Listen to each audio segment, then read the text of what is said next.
Barbie Fortesa update around for Save the Children charity event kung saan tumakbo si Barbie na mahigit 10 km yan sa CCP Open Ground. Sabi ni Barbie, 10K run for Save the Children. Honestly, there were moments when I wanted to stop, but I keep thinking about why I was doing it in the first place, and I pushed me to finish all 10K.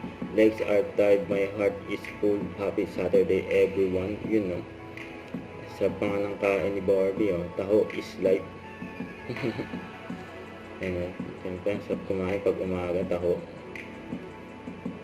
And for Save the Children, ito yung post na Sparkle GMA Artist Center. Ayan, magkakasama sila Barbie Fortesa, Rabia Mateo, Camille Prats at Gillian Ward dyan sa event. Ayan, for around for Save the Children. Let's run together. Siyempre, ang ambassador dyan si Barbie. Ayan sila, say stay. Don't forget to subscribe and click the notification bell for more update. This is Richard the Action Live. Stay tuned for more videos. See ya.